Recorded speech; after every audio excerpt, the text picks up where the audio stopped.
Hi, I'm Ben Ferguson, and welcome to your AMAC Weekly News. First up, the Biden administration attempts to downplay their dismal job numbers.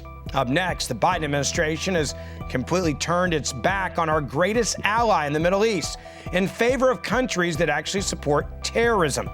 And finally, AMAC CEO Rebecca Weber is here with an update for AMAC members about the economy and the gas pipeline that has been shut down in this country. Quick reminder, if you haven't shared this video, please help us as we fight big tech and share this with your family and your friends. Your AMAC Weekly News starts right now.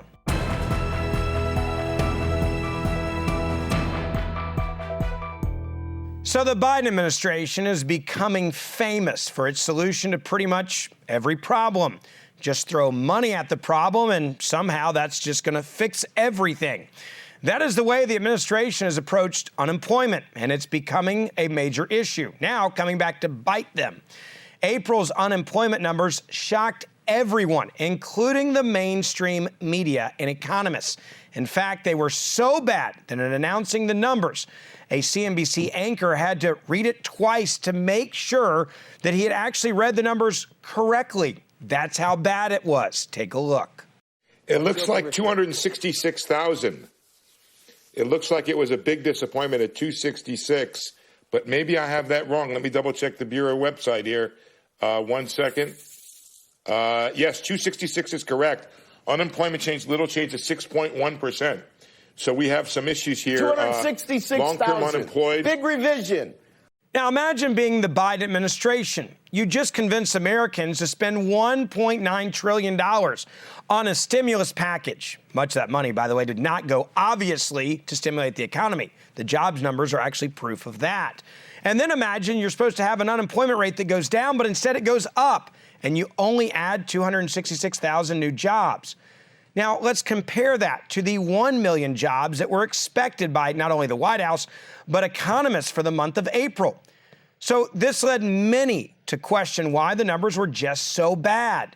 Well, this has nothing to do with a lack of job openings in this country, which would be something you'd want to immediately say if the numbers were this bad.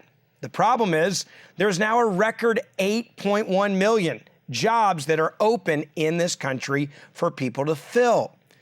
So this has everything to do with the fact that employees can actually earn just as much money or even more sitting on their rear ends at home, getting unemployment from the government.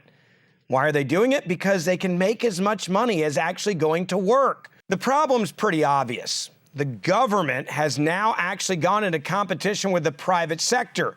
This is a terrible idea for the government, and they should never put American companies in this position. The only way for businesses to incentivize workers to leave their unemployment checks behind and look for a job is to provide them with more money. Money these businesses may or now may not have because of the lockdowns. Now, of course, Biden is denouncing the supposed allegation and pretending like the jobs numbers were actually somehow positive. Take a look at this spin at the White House. I know there's been a lot of discussion since Friday's report, that people are being paid to stay home rather than go to work. Well, we don't see much evidence of that. That is a major factor. We don't see that. Look, it's easy to say the line has been because of the generous unemployment benefits that it's a major factor in labor shortages. Americans want to work. Americans want to work. As my dad used to say, a job's about a lot more than a paycheck. It's about your dignity, your place in the community. Now, again, the private sector should never have to compete with a government that's not offering you a job, but a handout and saying, just stay home and we'll pay you as much as any job out there will pay you. Thank goodness there are some leaders, state leaders, governors who have decided to fight back against these policies that are destroying our states and small businesses. One leader is Arkansas Governor Hutchinson. He is getting some serious blowback for his decision to end the pandemic jobless aid that is coming to his state from the federal government. Take a listen to what he had to say in response to people attacking him for this decision. Well, the extra compensation was very helpful during the dark days of the pandemic when unemployment rates were so high. But now our economy has come back. We have jobs aplenty. We have employers that are begging workers to come to their place of business, and we cannot pay extra compensation for workers to stay home. We need them in the place of employment. And so that's the simple rationale for it. If they need assistance in finding a job, we'll provide that to them. If they need child care assistance, we have more than ample resources to assist in that as well. So we want people to work. People of Arkansas want to work, but we found that that enhanced benefit was simply an impediment. We still continue to have the ordinary unemployment benefits, but this is a good step to help people get back to work. Arkansas's governor is right, and now other states like Mississippi and Tennessee and several others are following his lead. They understand this is how you get Americans back to work. Governor Hutchinson knows that the continuation of these extra benefits are only contributing to the jobless numbers going up.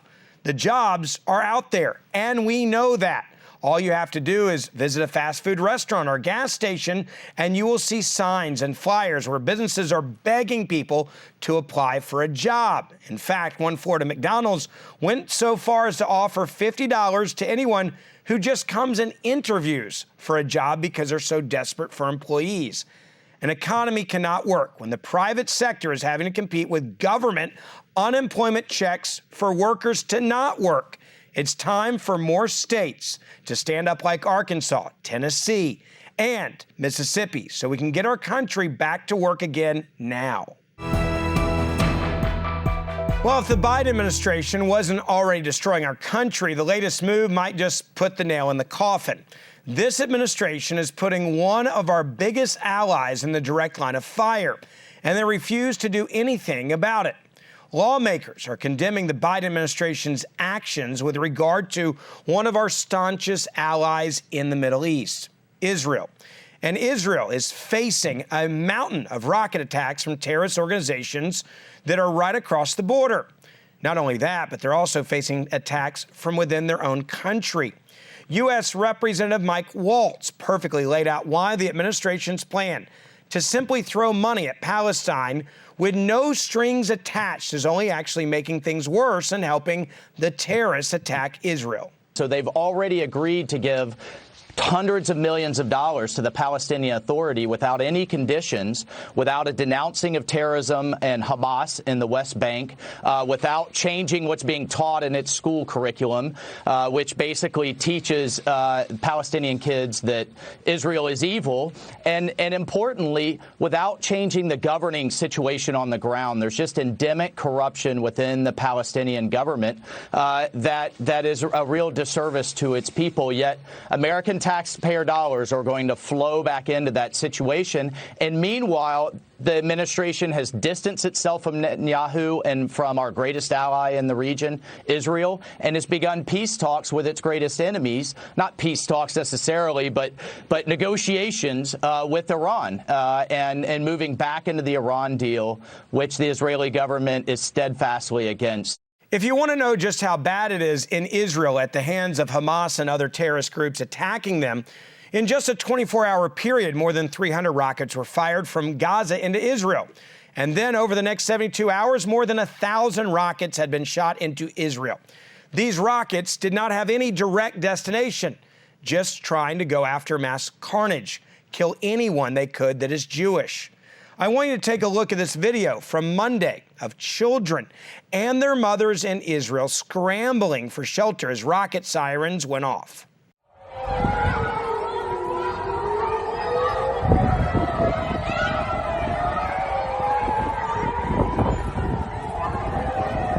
So the next time that the media comes out and tries to make you feel sorry for the people that are attacking Israel, remember what I just showed you. Mothers and children who are running for their lives. Now, Israel has been one of our greatest allies for decades in the Middle East. And now we are seeing the extreme anti-Israel viewpoints of many of the Democratic members of Congress coming to the forefront. I want you to take a listen to what MSNBC allowed to air from Representative Rashid Tlaib and her comments on why we shouldn't be supporting Israel. This came this week while Israel was under attack. Violence has been met by Israeli-led forces under Netanyahu's racist policies. What we're really telling Palestinians fighting apartheid is the same thing being told to my fellow Black Americans across our country here and that are fighting against police brutality. There is no form of acceptable resistance to state violence, except for the denial of, people's human dignity. And we need to stop. We need to stop and look at the fact that our own country is enabling it with billions of dollars every year being issued to Israel, even though they are promoting racism and dehumanization. You know, we live in an extremely messed up world when in America, MSNBC is willing to actually air a United States Congresswoman defending a terrorist organization. And by the way, Tlaib isn't the only one defending terrorists. Representative Ilhan Omar actually went so far as to call Israel's defense against Hamas attacks terrorism in her tweet.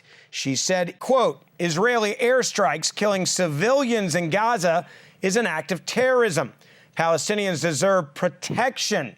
Unlike Israel, missile defense programs such as Iron Dome don't exist to protect Palestinian civilians. It's unconscionable to not condemn these attacks on the week of Eid. What's unconscionable is the fact that this tweet is allowed to stay up on Twitter, that this tweet is not being condemned by the White House, that this tweet is not being condemned by other members of the Democratic Party. A Democratic congresswoman backing a terrorist organization, a declared terrorist organization, even by the United Nations standards, and actually attacking America's ally in the Middle East. Why did she get away with this? Well, let's be honest. The moment Biden took over, he decided to begin making moves to begin funding terrorist organizations again and leave our allies like Israel to fend for themselves. We cannot allow this to continue, or we will lose every ally we have in the Middle East, especially where we need them the most, to make sure that we can protect and defend this country against terrorist organizations just like Hamas. Well, there was a big victory for conservatives in Congress this week. Don't get to say that very often anymore.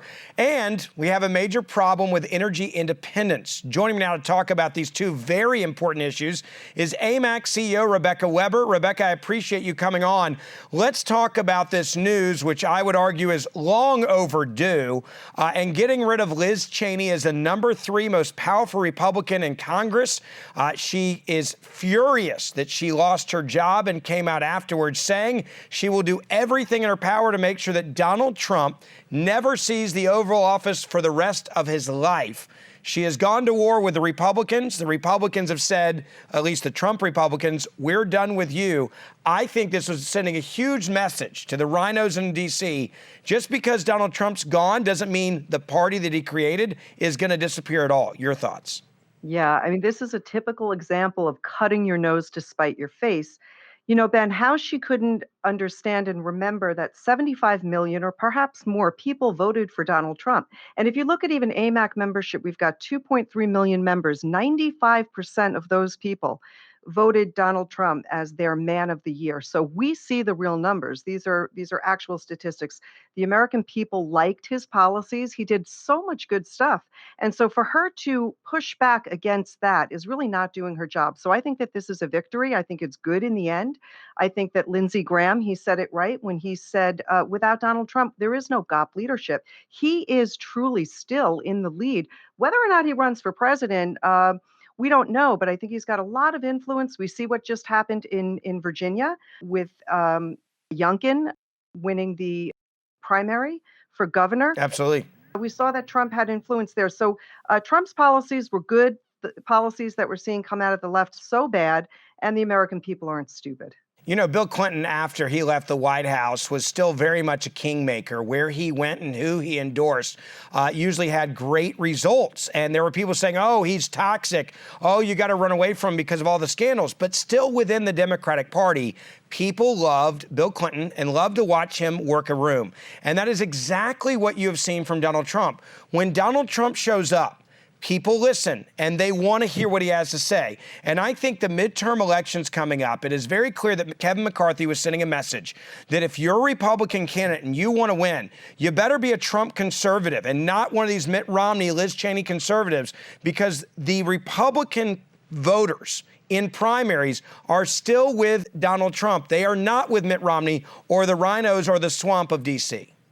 They're not. And I think when we see more bad policy, for example, what we're seeing over the border, right? We know that I think it's about 2 million, they're saying 2 million migrants this year alone that will come into the United States of America.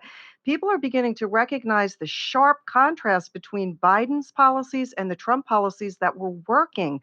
And it's going to be very difficult when we see our Second Amendment rights getting attacked. We're going to see more and more women that are going to step out and they're going to vote for people that are protecting our freedoms, because women, after all, they were the largest growing number of people that purchased a firearm.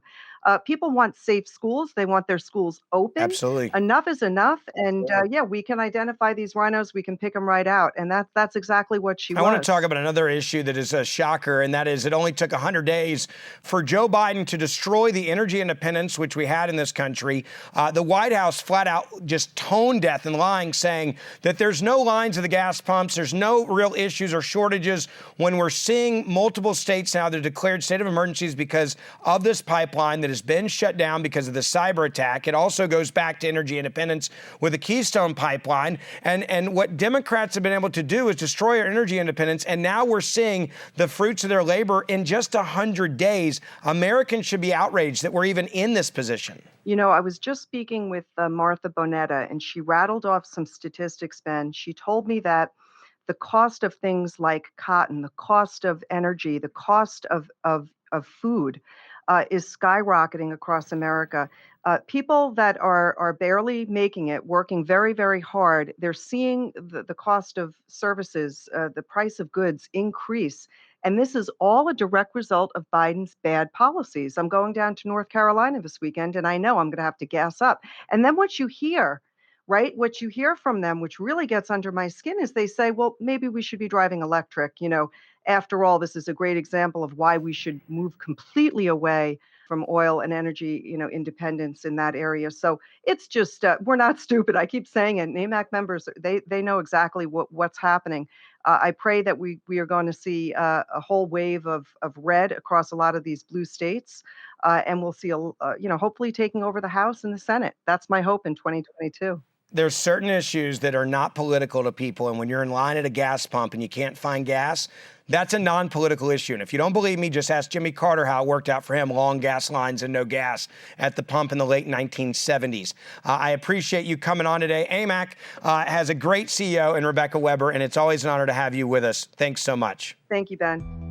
That's it for this edition of your AMAC Weekly News. A quick reminder, make sure you share this program with your family and your friends. And we need you now more than ever before. So if you have not joined AMAC or renewed your AMAC membership, do it right now. Not only do you get to see this program and you get the amazing AMAC magazine and the incredible member benefits, but really for me, the most important thing is we represent you, more than 2 million other conservatives on Capitol Hill in states around the country every day fighting for our First and Second Amendment rights. So please make sure you join or renew today. I'm Ben Ferguson. I'll see you back next week for our next episode.